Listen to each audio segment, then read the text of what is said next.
with how we are growing in the church and becoming more and more rooted in America, there needs to be other churches that speak all in English. Liturgy is for all, right? And the more we are engaged, whether it is through our senses, like smelling the incense, seeing something that's happening, prostrating, chanting, all these ways help us engage in liturgy. It was truly a gift. Wow. It brought me to tears when I saw them. When we acknowledge the relics, we're actually acknowledging the resurrection, the power of life over death. I wouldn't recommend the book. Ah, that's a good answer. Okay. I would recommend coming to a parish. Being in a place where, okay, we can literally walk out the doors of the church and work with our neighbors and serve and get to know them, really brings like a sense of what it is to be an apostolic church. I mean, what did the apostles do? They went and they lived in cities and they served like the direct people around them. This video isn't perfect. There's some shaky camera footage and the autofocus was having a day, to say the least. But if what you've seen so far interests you, I think you're still going to love this video. I had an absolutely amazing time learning from Father David and getting to learn more about the beautiful tradition of the Coptic Orthodox Church and how that's meeting the modern world in America. And if that intersection of things sounds interesting to you, I think you're going to love it. Well, here we are today at St. Barnabas and St. Susanna Coptic Orthodox Church here in Baltimore. Father David, thanks for having us. Oh, it's a blessing. I'm glad you're here. Looking forward to this time together. I'm really excited to be back here. I made a video here just kind of sharing my thoughts, and now we're doing the tour, and people will get to hear from you, which I think will be a real blessing to them. God so bless. I'm looking forward to it. First thing people probably, maybe they could already notice, especially depending on how much they can see in the shot, is that this wasn't built as a Coptic Orthodox church. How long have you all been here? So this was originally a Lutheran church, Okay. and it had a German congregation prior to us purchasing the church, which happened in 2019. Okay. So our parish started in 2015 here in the city, and we rented from a bunch of different locations, kept on getting bounced and having to find new locations. And after we grew a little bit, we felt like, okay, it was time for us to look and buy, and kind of set some roots down here in Baltimore. And when we were looking, we had no luck, and we're just about to start looking outside of the city to move our congregation outside because we couldn't find a church inside the city. And lo and behold, this church came back on the market because a developer had put an offer on it but couldn't change the zoning of it. Oh, wow. Okay. And so we were lucky that it came back on the market 1 week before we started to look elsewhere. Nice. Well, it's always good to see churches stay churches. It always Exactly. breaks my heart a little bit when you see this beautiful church. There's a couple here in Baltimore you'll go by. It's like, oh, this is a CrossFit gym now, or something like that. But speaking of churches, why don't we walk inside and we'll continue the conversation here. So people will notice you guys have done a little bit. You've got the icons up here to try to make it feel like a Coptic Orthodox church, but I imagine, talk me through that a little bit. You know, taking a Lutheran church and trying to make it feel like home for your congregation. Now they've been flexible, right? So they weren't coming from a we came from hotel banquet halls, and so this is definitely a step up to feel like you're in a church. And definitely like when we came and we visited the church for the first time, you felt the presence of God. You felt like, okay, yes, it was a Lutheran church, but the crosses, the feel of the church, the stained glass, it was very easy to fall in love with the building. And for now, this is really just like a temporary bridge until we're able to renovate the sanctuary. Okay. So we've put some icons and some things to help us feel like, okay, it's got a Coptic flavor to it, but yet the best is yet to come. Nice. Well, hey, this is the only Coptic Orthodox church I've been to, so it's my favorite one I've been to. But could you talk to me a little bit through, I mean, you guys are talking about doing renovations, and so maybe we'll get into that. But if someone was going into a Coptic Orthodox church that was built from the ground up, it wouldn't look like this, but what might it look like? So when you come in, you would probably just immediately appreciate what we call an iconostasis, which would be a physical wall decorated ornately, and on the wall you would have different icons. You would have, Christ. You would have Saint Mary holding the baby Jesus, and then you would have John the Baptist, and then kind of building out from there, you would see a variety of different saints. Okay. Not just on the iconostasis, but even along the walls of the church, you would see different icons of saints. And the reason for that is that we kind of see the church in, that we are the struggling church because we're still here on earth. And we're going through the grind and the toil and the adversity of what it is to live on this earth.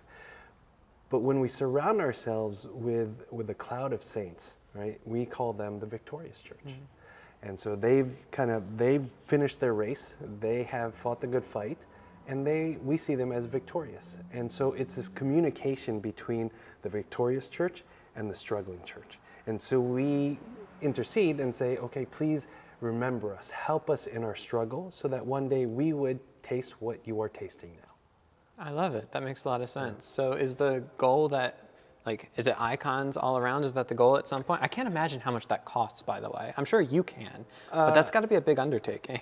I'm sure it's a big one. I haven't looked into the details of it, so I'll kind of spare myself from that right now. Right now, just our big hurdle is to get the church renovated where we can have an iconostasis, and it's not uncommon that churches will either have temporary icons, either prints, just to kind of bridge it, because to get an actual iconographer in here to paint and to write the icons, that is a big financial undertaking. We're not there yet. Yeah, well, one step at a time. One step at a time. But it's great to have this building. Maybe we'll go a little further forward so people can kind of see what is going on up here. I'll say, when I first came here, and I mentioned it in the video, one of the things that stood out to me, and I think it's just kind of a point of reverence, was that when people were taking this very same walk, when they were coming up to receive communion, they took off their shoes. Can you talk me through that a little bit? Sure. So when we give communion or the Eucharist, usually it's right here. Okay. And it is a practice within our, the Coptic Orthodox rite and other Orthodox churches to remove your shoes. Yeah. And the reason is that when you look at, in the Old Testament, you look at Scripture and you see where Moses went to the burning bush, right? What was he told? He's like, remove your sandals because this is a holy place. Yeah. Right? Because he was in the presence of God. And when, our belief is that when we partake of the Eucharist, it is the true body and true blood of Christ. And so as we approach him, we remove our shoes because it is a holy place where he is. And so you'll see it during the Eucharist, but also when we look up at the altar, as you kind of get to that final step going into the main altar, anybody who would go in there would remove their shoes because this is where the sacrifice happens. Yeah. Right. So that's kind of the mindset, is where Christ is, it is a holy place, so we remove our shoes. I want to follow up on two things there. So one, I noticed it as well that you guys would remove your shoes when you were up there. Now, in the future, right, when there's a beautiful iconostasis up here, right, because it's going to happen. One day, would it be only shoes off behind the iconostasis? Is that the altar proper, or would it be up in front of it? It would be behind the iconostasis, right? And that's where the altar would be. Okay. So, the second stage that you see right here, a lot of times it's a bigger than what we have here, and this was even put in it's retrofitted. Oh, okay. And that's where you would have weddings, like the bride and the groom, they would sit on the chair right before the altar, and they would have their shoes on. So that is kind of like a common space. But once you take that next step into the altar, that's when anybody going in would remove their shoes. Okay, that makes sense. Yeah. We can kind of keep coming around here because there were two things that I got to see when I was here. Yeah. That one was unique, somewhat unique, I think, and then the other is just an interesting kind of liturgical thing that intrigued me. And I don't think I mentioned in the video, so maybe this will be new for the people watching. The first thing was I got here a little early, although, now I have a third thing to add, actually. Sorry to add all these things. The point on being early, I remember, so John, right? Yeah, it was John that invited me? Oh, I hope I get his name right. Okay, oof. John's great. Yeah. So he invited me and he said something like, I'll butcher the times here, but the service starts, or the liturgy starts at, say, 8:30, but feel free to get there at 9:30. It's like, if I was an hour late to my church, it'd be over, right? You'd be missing the whole thing. But I got there, at the earlier time that he told me to be there, and I got to see the tail end of a baptism, which happens right over here, right? Yes, we actually got one tomorrow morning. Oh, that's wonderful. And so that's so great to see in a church. Like, one, it's great to see that you guys had a growth problem where you needed more space. And two, it's great to see kids being baptized, right?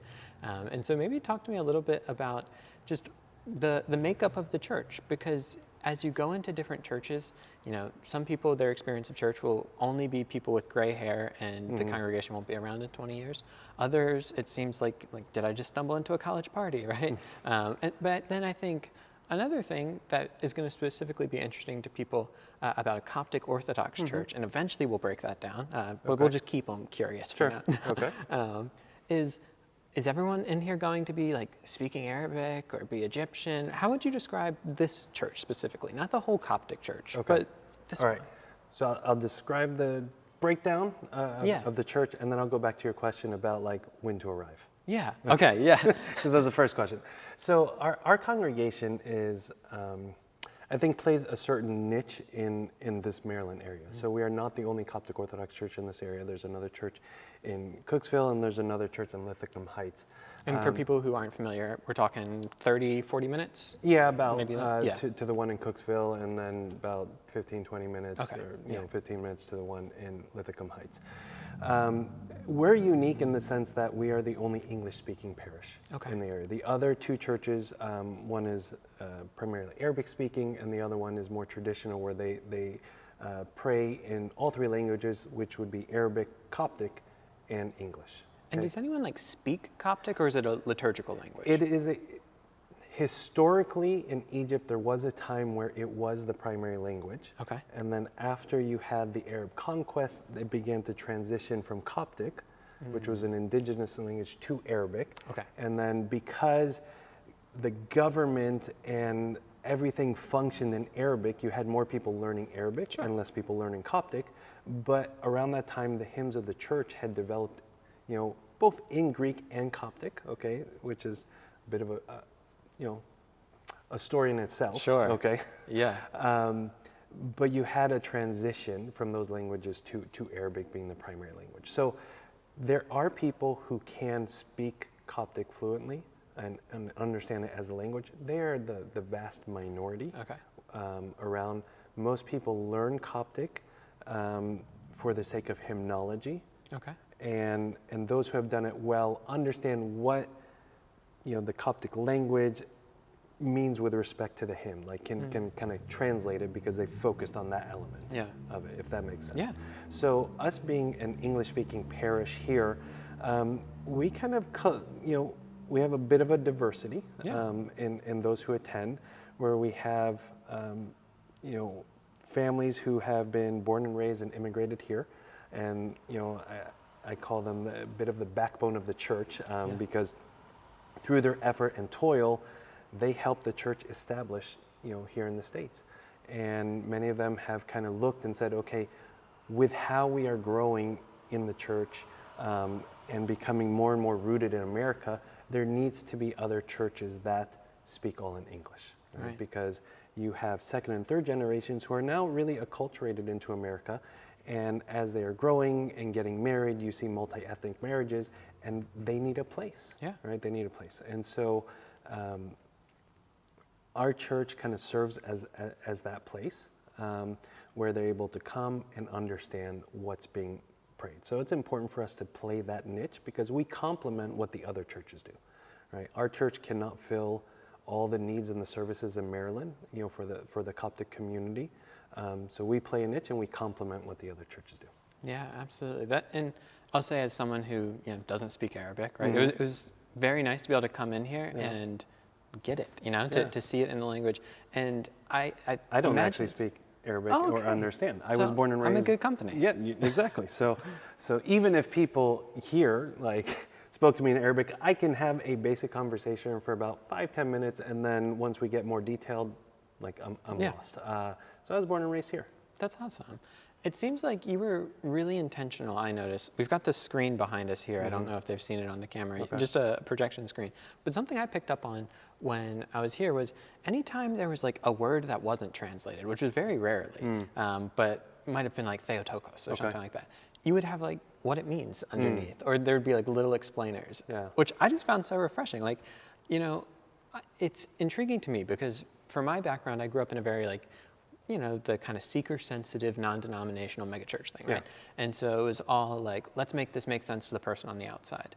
And then I see it in myself, but especially with a lot of the people I grew up with, they kind of swing a pendulum to a different side, and there's so many young people looking for tradition right now and for deep-rootedness. Yeah. But here, it seems like you were able to do a little bit of both, right? Like, maybe not just a little bit. Obviously, it's deeply rooted and very traditional. Yeah. But you also made it make sense to me, who, if it was all in Arabic or nothing was explained, I might not get it. That's definitely a goal of our parish. What I would say with regards to this, what you saw on the slides, I wish we could claim, that was our idea, but that was actually another English-speaking parish. Oh, okay. They went through the effort of doing that. And so when we started, we leveraged their resources. So they helped us get going. And so we used those slides, adapted it a little bit to our parish and what we need. But it was just one of the ways to break down, if you will, the walls or the speed bumps that somebody goes through from coming and understanding. And understanding is important because when you look back on the day of Pentecost, what made it so successful? Being able to understand. Sure. Right? And when we're attending liturgy, not only does it challenge us endurance-wise, but it also challenges us to engage in our mind, right? To understand what's being said, because what's being said is very powerful. Yeah. And it speaks of our theology. It speaks of our understanding. It speaks of our dogma. It speaks of the history of the church. It speaks of what Christ has done for us and reminding ourselves what he has done for us every week. And so for somebody to really build that relationship, then their worship needs to be intelligible to them. Yeah. And so it is important that we pray in English so that anybody has access. Just because they have access doesn't mean they're going to come in and all of a sudden click. Sure. Right? So there's got to be a little bit of an effort to read, to ask questions, to, kind of pry further and go do your own research. That's incumbent upon the person who's seeking. But they shouldn't have that desire and then come and be met with a roadblock of language. So language is the easiest thing that we can amend without losing our sense of identity. That makes sense. And so I want to speak a little bit about these people who are coming in, because online, the conversation is often like, okay, Protestants are becoming Catholic, they're becoming Orthodox, right? And I feel like the Oriental Orthodox Church, of which the Coptic Orthodox Church is a part of, sometimes, doesn't get thought of, maybe just because statistically it's smaller. But are you seeing kind of, non-Egyptian, just kind of, people in Baltimore who don't have any background with the Coptic Orthodox Church coming in and maybe converting to Coptic Orthodoxy? I don't know if you'd use that word or not, but maybe from Protestantism or from other traditions. Is that something you're seeing? It is something that we are seeing, and I think it is, for us here in Baltimore, it is kind of slow. It's been a bit of a slow process, but it is happening. I know you mentioned meeting Matthew last time. And shout out to Matthew. Yes, exactly. If he's watching this. He'll watch. Okay, there we go. But he's an example of somebody who was seeking, who was asking questions, and to his credit, he did a lot of research, beforehand, and that helped his journey to make sure that he was doing what was right for him. Yeah. So it is happening. We see more and more also happening through marriages, where individuals who found somebody who is non-Egyptian, non-Coptic, are feeling more encouraged to bring their significant other to church, and knowing that the church has them in mind. Yeah. That when they come, we want to be accessible to them. Doesn't mean it's going to be smooth sailing, or there's not going to be some awkwardness, which, okay, that's part of the game. But are we taking care of the things that we can take care of to make that transition for them, right? And to also encourage the one who is what we would call a cradle Copt, Coptic from birth, to bring them. Because many will say, I want to bring somebody to church, but I don't want them to go and hear Arabic and Coptic and be lost. So we kind of serve that place where, okay, they can bring them here, and our goal is to make sure that they are as comfortable as possible, that they can understand what's being said, and that we can begin the conversation. That makes a ton of sense. And I imagine, kind of a pastoral, I don't know if concern is the right word, but probably, is, as you move into second, third, fourth generation, what have you, you're going to have more marriages between someone who is Coptic background and someone who's not. And then there's this question of whose church are they going to go to, or will they go to any church, right? And I think this being accessible probably, helps the odds that they feel like they can bring their spouse in here. And that's the goal. That's the goal. And we have a catechism process that when somebody, after they've come for a little bit, kind of gotten a flavor of the church, attended liturgy, engaged in some of the different fellowship activities that we have, and they're ready to kind of take the next step. Okay, then we have a catechism process where we're like, okay, let's teach you more about the church. Let's talk about the history. Let's talk about the sacraments. Let's talk about what we believe about salvation. Yeah. How do we understand the Trinity? How, as Orthodox, do we worship? Yeah. Right? And how do the sacraments help us in our worship and our union with God? That makes a lot of sense. I'd be curious, obviously no two people are exactly the same, but we're also not all that different either. Absolutely. And so when you're in those situations, what do you see as the kind of biggest, hurdles or speed bumps for people as they come into the Coptic Orthodox Church?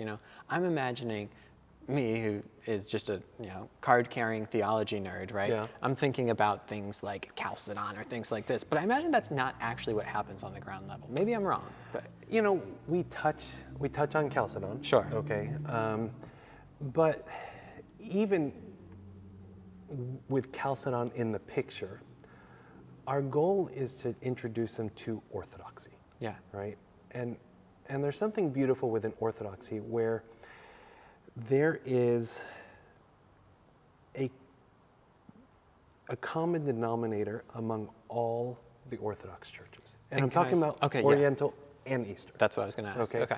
Within Oriental and Eastern, there is a backbone and a fundamental belief that unifies all of us. But just because we have a unified belief doesn't mean there is uniformity among all the churches, and that you will see different expressions of the same belief among the different churches, and that's a beautiful thing, right? Because each one presents, something that unique, a different vantage point, and a different flavor. But all, when you dig deeper inside of each one, will bring you back to the same truth. Yeah. Right. And it's that truth that we hold on together, whether it be Chalcedonian or non-Chalcedonian, and as a part of the Oriental Orthodox Church, we are part of the non-Chalcedonian Church, but there's been a lot more conversation as of recent that really shows at its core, we were saying the same things, we were just saying them differently, and history got in the way. Yeah, right? And that is really fascinating. Just as kind of like a point of reference for people, when you say Oriental Orthodox, a lot of my viewers will know who you're talking about, but hopefully this is reaching people who are new to this as well. So we've got the Coptic Orthodox Church, which I believe is the biggest of them, but who else falls under that? So we have the Armenians, the Ethiopians, the Eritrean, Indian Orthodox, are the main ones that follow under the Oriental. Awesome. And so with this idea, and I'm not trying to get into any controversial water, so if there's anything here that's just better not, that's fine. But I imagine the controversial waters are above my pay grade. Right, so mine too. Don't worry about it. Yeah, no, but this is actually just kind of a pastoral question. Yeah. So we live in an area of the country that, at least from my understanding, seems very transient. I guess that's everywhere, right? Yeah. But we're in a city, and Maryland's expensive, and people move away, right? And when people move away, I imagine that there's a lot of places in the country where there's probably not another Coptic Orthodox church very close by, and maybe no Oriental Orthodox church close by. And maybe you just take this for each individual, but do you approach this as, well, then find just the nearest Orthodox church, whether it's Chalcedonian or non-Chalcedonian, or is it, hey, let me help you find this place, or make the 2-hour drive? I think it depends on the situation and the person, on kind of what they feel comfortable, what's around them. Makes sense. If I had to tier it, just for the sake of communion, you would look for an Oriental Orthodox Church, because we are in communion, so they can come in, they can take communion and receive the sacraments. Obviously, if none of that is available, yes, going to an Eastern Orthodox church would be the next thing, because again, there is so much more that is similar than there is difference. Yeah. And what is important is that they continue to be nourished by the liturgy, by the teachings, by reading scripture, so there is still so much to gain. And in extreme situations, or unique situations rather than extreme, conversations can be had to figure out how to bridge a person while they are, away from their home parish. Makes a ton of sense to me. You mentioned communion. We're going to take just like a half step over this way. Okay. Because we talked to, I mentioned like there were 3 things earlier, and we're still going to come back to service times. Okay. I'm still tracking it. But one thing that I didn't mention in the video that I think was different, people in the comment sections who are smarter than me will correct me. Okay. But in here, there were multiple loaves for communion, Yes. right? And somewhere toward the beginning, you picked one. Okay. What is that? Okay. Yeah, that was new to me. So you're referencing offertory. Right? Okay. And it might be a good, time to just kind of give you a rough skeleton of the services. Let's do it. Okay. And so what we have at the beginning is a Matins service. And Matins is a stand-alone service. And it has, if you will, like a partner service in the evening called Vespers. Okay. And so Matins and Vespers are like a rhythmic prayer to the church. Yeah, Right? like We morning pray in the and morning evening. and we pray in the Yep. evening, right? So Matins in the morning, Vespers in the evening. And these happen every day of the week. Oh, okay. Okay. Here or just like? Not here, Oh, okay. but they are accounted for in the lectionary of the Got it. church, Okay. where you have a Matin and Vesper service. And that takes about 30 minutes. Okay. Right? So 8:30 is usually our start time. That's the beginning of Matin service. Okay. And then from there we turn to offertory. Okay.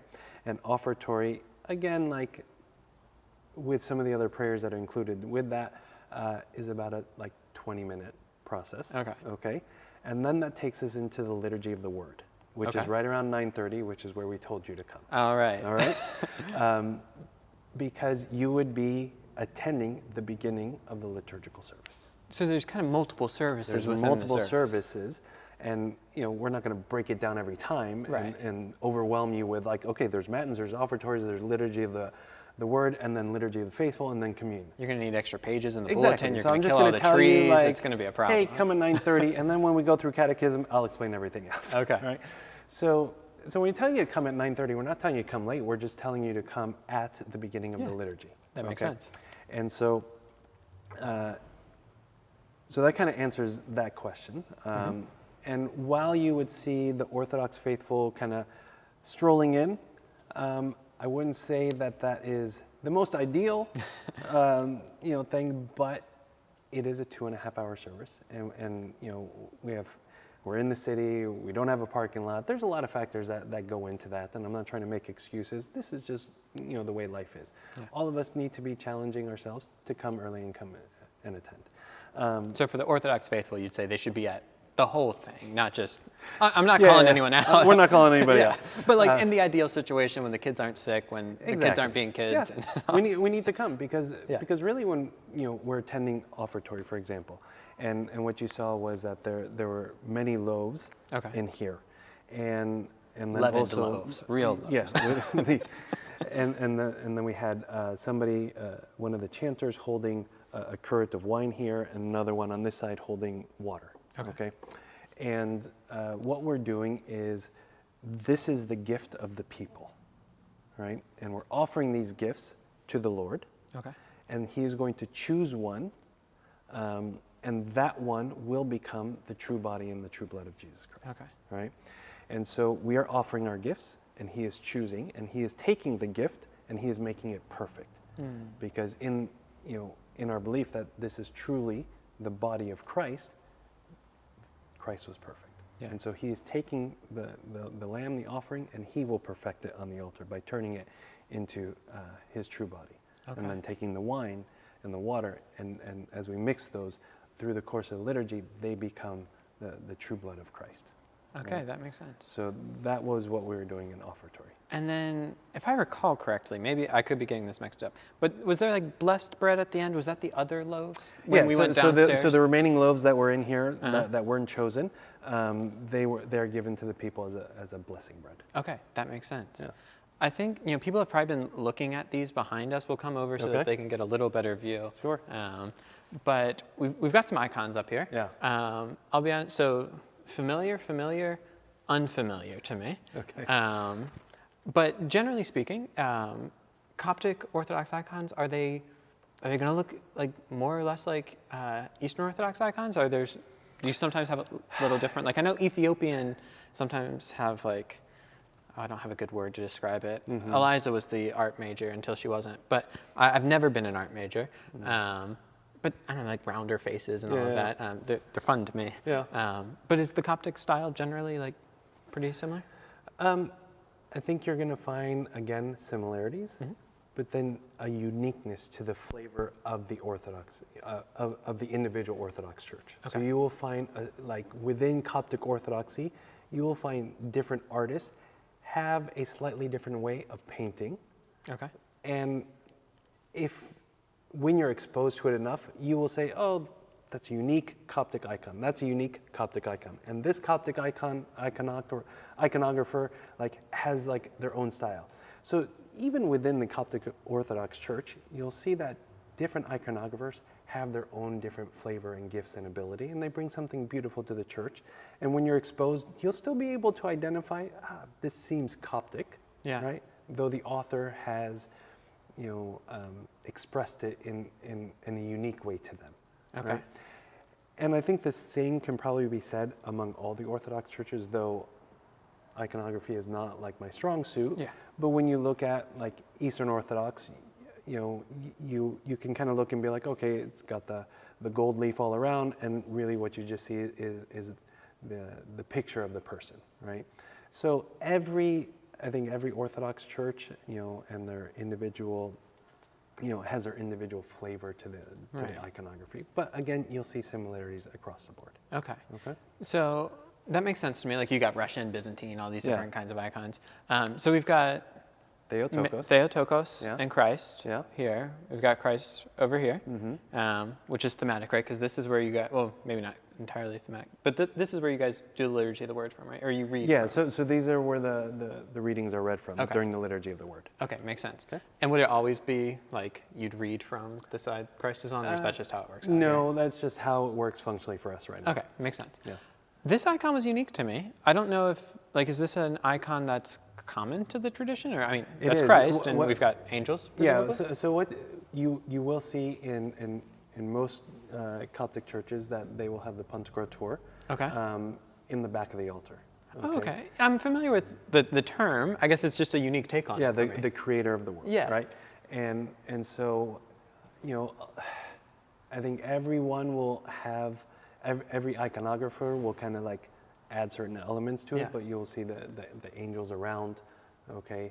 And then it's hard to see, but if you kind of come to the corner at the bottom over here, you'll see. Can you see that? Nice. You'll see the 24 priests, 12 and 12, pictured in the book of Revelation, offering incense. You guys love your incense here. We love our incense. I love it too. Yes, until the fire department shows up, right? But they're offering incense to the Pantocrator. And so this is a scene from Revelation. Okay, that makes sense. I love it. I hadn't noticed this. What is up on the left of the altar there? It looks like a book, but it doesn't look like it has words in it. Oh, the little stand? Oh, is it just a stand? It's just a book stand. It's a book stand. The one that's it looks like very pretty though. Yeah. Is there stuff on it? Are those like? No. There's just like crosses. It's decorative. Oh, okay. It's very nice. Yeah. It's just decorative. I put my pad, which has the liturgy on it. Okay. On there, and that's what I pray from. Gotcha. Yeah. So one thing I wanted to make sure to highlight, because it really stuck out to me, and I think it's just such a positive thing. So both up here, I noticed, and then over here, I don't know if you can see all the there's a couple mics over here, was just how engaged, the number of engaged young men you had here. Not engaged like to be married, but like that seemed involved in the service, and maybe it was genuine or not, but like they seemed excited to be here. I mean, it seemed genuine to me. Because what strikes me about that is it's a rarity in church, right?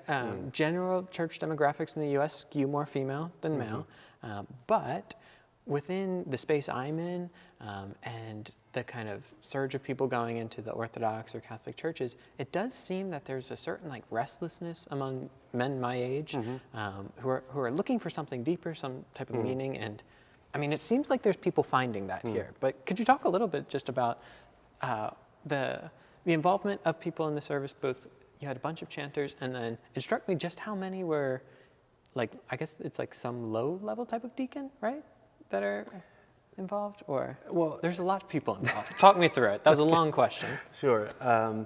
So you're right. Those are chanters. Yeah. And within kind of the order of chanting, there's different levels. Okay. Right. And their main role, depending on the level, is to help the congregation worship, right? And to help lead through chanting the worship for the entire congregation. And the goal is for them to be standalone. Their goal is to chant in a way so that everybody in the congregation can join along. Because liturgy is for all, right? And the more we are engaged, whether it is through our senses, like smelling the incense, seeing something that's happening, prostrating, chanting, all these ways help us engage in liturgy, right? And so, yeah, that is one of the chanter's primary role. And then kind of separate, or if you will, like a step up from the chanters would be what we would call like a full deacon. Okay. Okay, and this would be somebody who'd be ordained to the diaconate. Okay. Right, and their primary role would be the service of the altar. Okay. With the priest. Because there's like 3 or 4 people up there with you, Yeah, so the ones that you witnessed on the Sunday that you came, they are chanters. Oh, okay. We actually, as a parish, because we're small, we don't have a full deacon. Got it, okay. And so we kind of adapt to the situation that we're in. So we would have the chanters come in, they would serve in the altar. Some weeks they would serve down there, other weeks, and we kind of rotate them around. Got it, okay.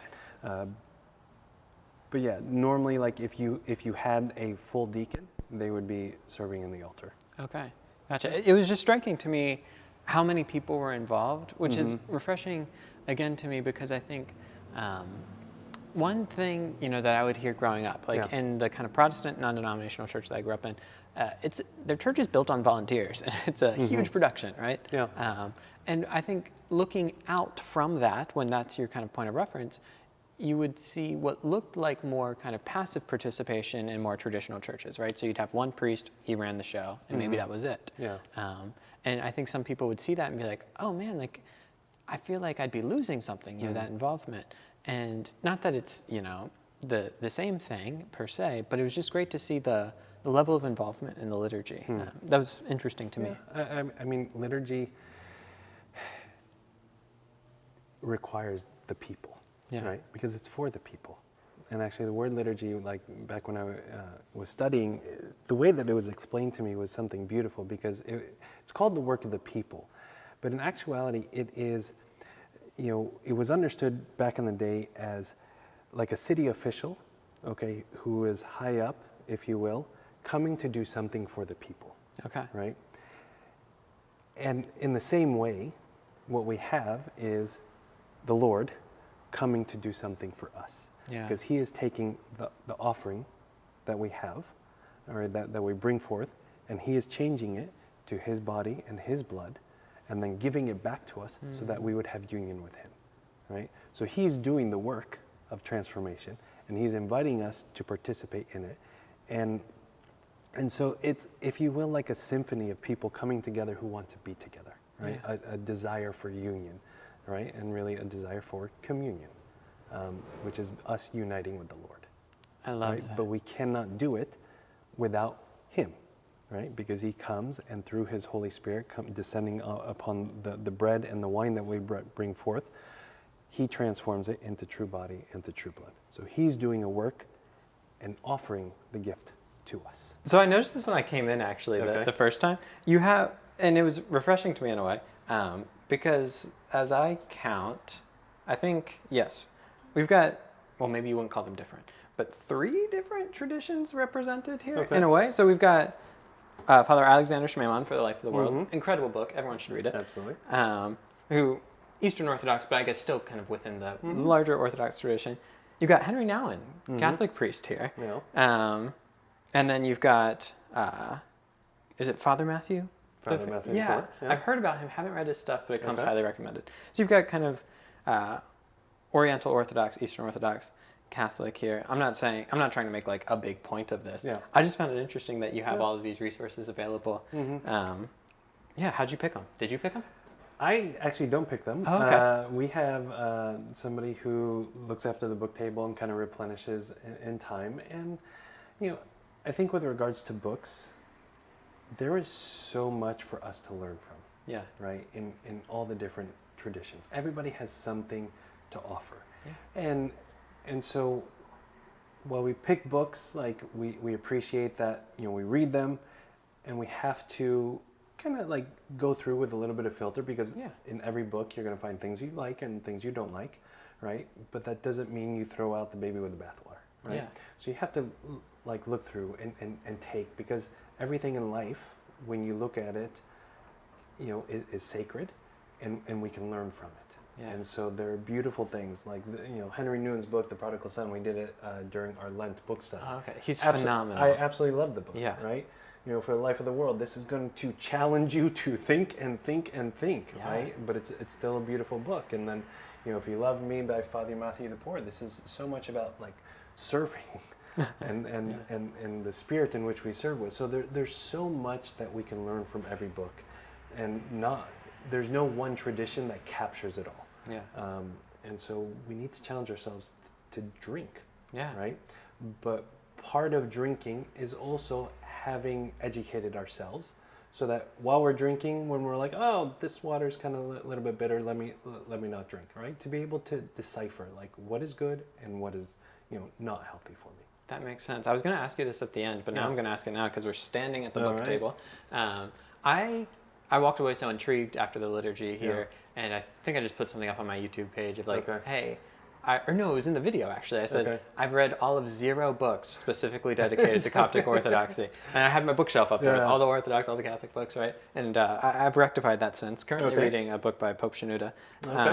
But if someone is watching this and they're like, this is really intriguing, and they just want to learn about the Coptic Orthodox Church, what's your book recommendation? Putting you on the spot here. I wouldn't recommend the book. Ah, that's a good answer. Okay. I would recommend coming to a parish. Yeah. Right? Because books, they will give you knowledge, right? And they'll give you information. But until you walk in and experience, it's not the same, right? And I'll give you a story. Like, I was going through a catechism course, and the individual in there, like, had a church, but they were hesitant to go. And I kept on teaching, like, week after week after week. And I was asking questions like, okay, who went to, like, liturgy and experienced this? Okay, we pointed this out last week. Did you see it in liturgy? The individual was always silent. And they weren't connecting with what was being taught until they went, and all of a sudden after they went once and then went again and so on, then the light bulb started to come on, right? Yeah. So sure, I can recommend books, okay? I'm not very good on the spot, but I can recommend That's okay. books. But I recommend going to a parish and seeing the liturgy and then going to read a book. Sure. Because if you read the book, liturgy is going to sound strange, right? But if you go to liturgy and then all of a sudden begin to read a book, you're going to be like, oh, so this is what they're talking about. Okay, this is what they're doing at this time. Yeah. This is why this is significant. So I would actually encourage somebody to come to a parish first and then, read, and then go and read a book. it'll make much more sense. And I think that's wonderful advice, because we live in an age of information overload too. And I can speak for myself, but I know so many of the people who watch the kind of videos that I make, they often get into this like analysis paralysis. They've read so much about all these traditions and they're trying to make sense of it all. And often the answer probably isn't one more book. It's not like there's one secret book that's out there that's going to make all the difference. But I've found that, you know, the most compelling, you know, apologetic, if you will, for the Orthodox Church or the Catholic Church or what have you, is going to a really beautiful liturgy and getting to experience it. So I like the advice. Yeah, like, you know, one of the things that kind of learned over the years on whether or not catechism is successful is not so much the information, but whether or not the individual gets plugged into a parish, because it's about the relationships. Yeah. Right. We were created relationally, right? Trinity is relational. We're created in the image. We were meant to have relationship, right? And so when we come and we build relationships, and through those relationships we're nourished, right?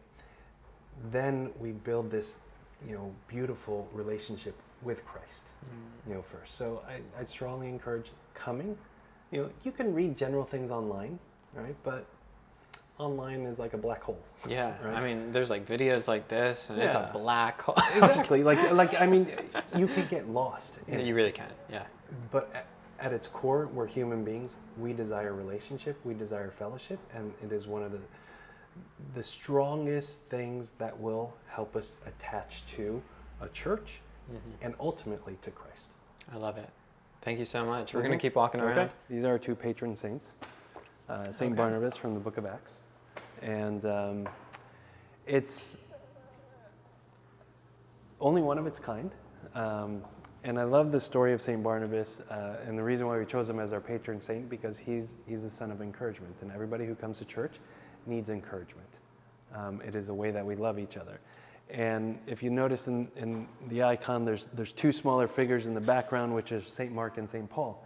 And if you go to the book of Acts, St. Barnabas, after Saul's conversion, spoke up for him. Nobody else wanted to deal with him because they were all afraid of him, but St. Barnabas spoke up for him. He took him under his wing. And because of the encouragement of St. Barnabas to St. Paul went on to do amazing things in the missionary trips. And in that first missionary trip, Mark started with them, and then he bailed out early on. And when they were about to start their second missionary trip, Barnabas wanted to bring along Mark, but Paul objected to it, and so they split. And then Barnabas took Mark, and they went on their own mission. And for us, Mark eventually would come down to Alexandria and begin to establish Christianity. So he was considered the first bishop or pope of Alexandria. And so when you look at the icon, you see St. Barnabas, but you see St. Mark and St. Paul, and then you'll see all the different cities which are representative of how St. Paul and St. Mark went on to establish Christianity in so many different places. All because of the encouragement, not all because of the encouragement, but because of the encouragement of St. Barnabas. So we chose St. Barnabas as a sign of encouragement in the church. And if you look over here, St. Susanna, her story is actually found in the book of Daniel. And if you go to a Catholic Bible or an Orthodox Bible where you will have additional books counted in the Old Testament canon, you will find Susanna's story there. And if you look at it, a bit of a long story, but I'll try and summarize it. She was a very beautiful woman and the wife of a nobleman at the time. And the nobleman would have all the other elders in Jerusalem come, and they would do meetings at the house. And after their meetings, because it was hot, the people would leave, and she would go and bathe in the garden. And there were two elderly individuals who were lusting after her and kind of devised a plan to stay behind and watch her bathe in the garden. And eventually these two ran into each other in the garden. They kind of pressed each other, why are you here, why are you here? And eventually they both admitted that they were lusting after Susanna. And so they devised a plan together to get her to lay with them. And so they caught her one day in the garden and said, okay, lay with us, or else we will say that a young man was here that you were about to lay with him.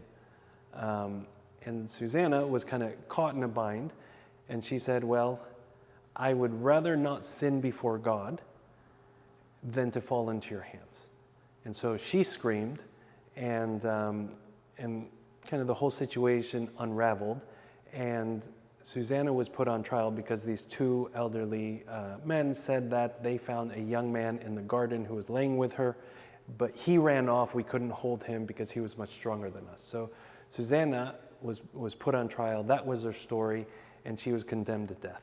And on her way to death, she prayed this prayer of hope, which is beautiful, where she casted her hope upon the Lord. And at that time, Daniel spoke up, being invoked by the Holy Spirit, to say, you're about to condemn an innocent woman to death without doing a fair trial.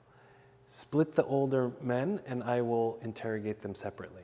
And so he brought the first old man, and he said, okay, under which tree did you see the Susanna and the young man becoming intimate? And he labeled one tree, which is like an evergreen oak. And then he's like, okay, you've condemned yourself, bring in the other one. And the other man was asked the same question, under which tree did you see them becoming intimate? And he said, I believe the evergreen, the mastic tree. And so because they both said different trees, it was clear that they were lying about the situation. And if you look at the icon, you'll see that both of them stand under a different type of tree. So icons have this beautiful way of capturing the whole story in just kind of one freeze frame, right? And so we often say that icons are an image into heaven, into a truth that can't just be captured by like one event, but really, is kind of losing my words, but is brought about by putting different elements of the story into the picture. So you see like the beautiful garden, you see the two men, you see the different trees, and what is nice is that the iconographer, she's actually a local iconographer, when she painted these two icons, did something unique that you don't see in Coptic icons, which is the sunrise. And when she explained it to me, that the sunrise is like, it's always the next day, right? That there's another opportunity to grow from where you were. And that the Lord will always come and he will shine his light, his mercies will be renewed, and because of that, we are stronger individuals. So it's a beautiful part of these icons that I love tremendously. But these are the stories of our two saints. I love that. And for all the aspiring YouTubers out there, that's why you never stop recording. Because I was just holding the camera for Eliza, and we got this wonderful explanation. So thank you so much. No, it's my pleasure. Those are really beautiful icons. And you said it's a local iconographer? Yeah, Evelyn Raphael. Yeah. Evelyn Raphael, you said? Yeah. Okay. She's American. Okay. And after her first husband had passed, she met her current husband, who is Coptic. Okay. And she just fell in love with the Coptic style of art and studied a little bit more and began to write her own icons. Wow. Okay. Yeah. I'll have to see if she has a website or something. If she does, I'll put it in the description. I don't know if she does, but she should. I know. I don't know. She might. But she actually wrote these icons, and they were gifted to us from our sister church, St. Mary's. Okay. And they were gifted to us on the inaugural liturgy. Wow, what a gift. It was truly a gift. Wow. It brought me to tears when I saw them because I bet. She asked me like, oh, what icons would you like? And I was like, well, it'd be nice to have our patron saints. Yeah. And they just came out more beautiful than I could have imagined. So. And you said we passed the original somewhere? Evelyn. Yeah, so when we go back upstairs, I'll show you the icons, and we have the relics of St. Barnabas here too. Oh, as one does. I love it. So I just wanted to kind of cover briefly the fact that like a lot of churches will like say they're in a city, right? They're like, oh, we're in Baltimore, and they're like in the suburbs somewhere. Or we're in New York City, but like they're in, I don't know, like Trenton or something, or Newark or whatever. But you guys are right here in Baltimore. What kind of like challenges and opportunities does that present for you? Because like the street is right there. You've got a basketball hoop here. I'm sure, like you got the Raven Stadium down the street, you can and walk Yards to right over there. the stadiums. People come park here and go to the games, right? And we have heavy traffic on game days. So, it has its challenges, in that it's a city church, and I think every inner city has its economic challenges, its racial challenges, its cultural challenges. There's so many challenges to being in the city. Hidden within those challenges are opportunities to serve, and I think when we were looking for a church, we wanted to stay in the city and we wanted to serve, the city.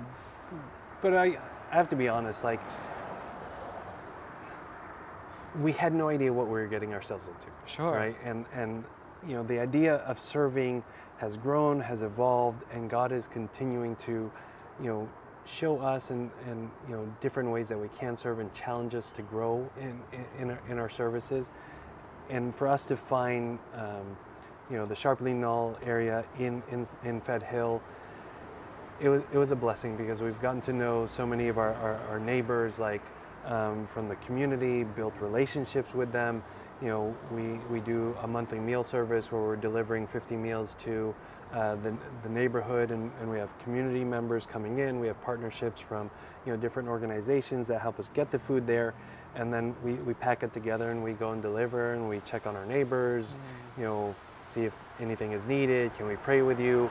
Different things like that, and we've been doing that for about 3 years, and from that service, what it has allowed us to do is to understand more and more of the struggle of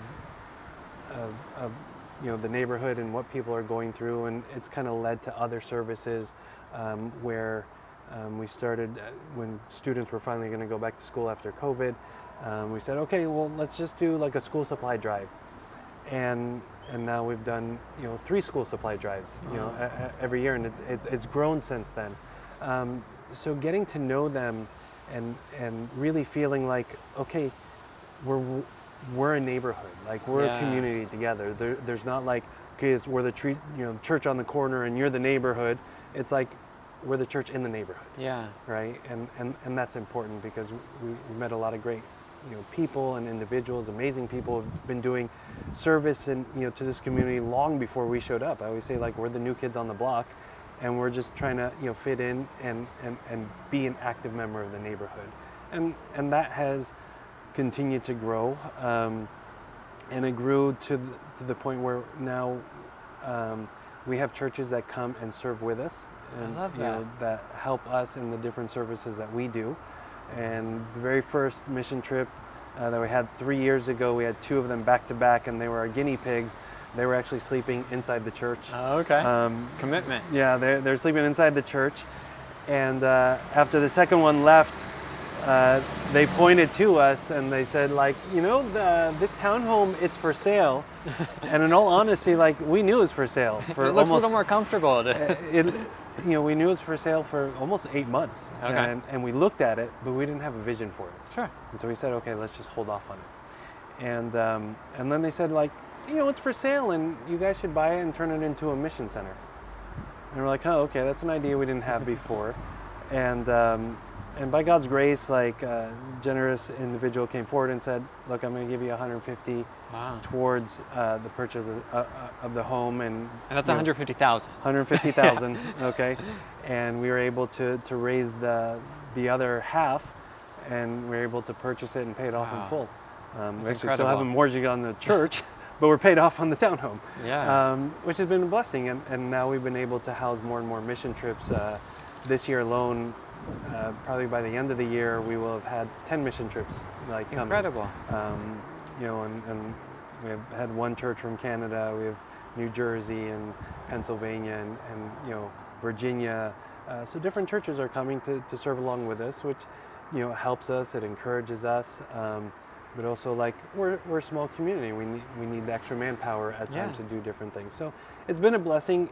It's evolving over time. I think every season of mission trips we learn and we grow, and And I think the challenge is to kind of grow within our capacity as a community, kind of always push a little bit and trust that God will cover, but to not grow too much where, okay, we can't maintain it. Yeah. So it's a learning process. It's been a blessing, because I think as a church, being in a place where, okay, we can literally walk out the doors of the church and work with our neighbors and serve and get to know them, really brings like a sense of what it is to be an apostolic church. I mean, what did the apostles do? They went and they lived in cities and they served like the direct people around them. And the church was made up of the neighborhood. And so we feel like we're trying to do that. We're learning how to do that. But it's been the hidden blessing among the challenges of being inside the city. Yeah. Right? And we don't have a parking lot. So like, God bless all our parishioners for so many years. Like, they've become really good parallel parkers, right? But also we've been blessed with great partnerships, like across the street, they let us park there, and over at 7-Eleven, like the owner there, Khaled, has such a kind-hearted individual, lets us use his parking lot, like on game days and stuff like. So, we can't exist without partnerships, right? It'd be really hard. And those partnerships have been a blessing to us and a blessing to the community. And so there's always hidden blessings amidst the difficulty. I love that. And I love, just as a side note, how you said, this is what it means to be an apostolic church. Obviously it means other things too, right? As well, yeah. But I think so often in the circles I run in, yeah, when people think apostolic, the first thing they think is, let me make sure I cross all my theological T's and dot all my theological I's, which I love theology. I think it's important, right? Yeah. But to not lose sight of, but part of that too is caring for your neighbors and for caring for the poor. And so I just appreciate you saying that. Yeah, it's part of it. You're right. There is that element of it, right, of what it is to be apostolic. And I think the rights of the church take care of that, right? Yeah. And they help us have, a truth to come to, right? A reason why we go out is to proclaim truth and to bring them to the one who is true, which is Christ. Yeah. And he is the one who brings true healing. Yeah. Right? So without the church, doing mission is pointless. Yeah. Right? But it's because of the truth embodied by the apostolic faith, by the, through the Orthodox faith, that we go out and we're trying to bring anybody who's open to the one who can offer true healing, which is Christ alone.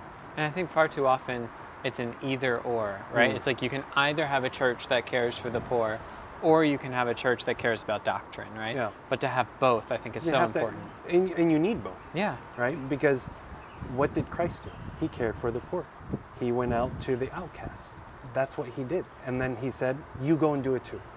Right? So this is incumbent upon every church to go out. I just feel that we've been blessed to be in the city, and it's easier for us to do that. Sure. Okay. I will admit that, but we're also intentional about doing it. Yeah. And we're learning how to do it along the way. It's an ongoing process. I love it. And we have a beautiful congregation, of people who have come into the church, cradle cops, and without them, without their support, their love, and their desire to also help, none of this would be possible. So it speaks, what we're able to do speaks of the beauty of the congregation and the members of the congregation and their willingness to stand up, to do amazing things, to take a risk on buying this. And yes, it serves as Sunday school rooms, but it also serves as a mission house, to renovating this so that it can be a place where our own community can come and enjoy and do bonfires and there's a beautiful space over here too that I don't think people have gotten to see yet. But it's you guys even have string lights. Like, you guys are cool. String lights, right? Look at you guys. So we enjoy it, and we have an outdoor movie screen, and we've done movies there. So we enjoy it, but it's also like it's a way that we do ministry. So both, right? Absolutely. I think that's fantastic. And I loved getting to see people who, even after a 2.5-hour liturgy, were wanting to hang out after the service and talk here and enjoy it, which is just such a beautiful thing to see. So it seems like you guys have just a wonderful thing going here. I mean, really blessed to be able to serve here and to be part of this community. right? I am one piece of the body, right? And I appreciate the role that I have, but it is truly the body of believers that makes this a special place to serve. So I feel blessed by that, and I think God has blessed us tremendously, because when we bought, we're on the city corner, we're landlocked, and we're like, okay, how do we grow?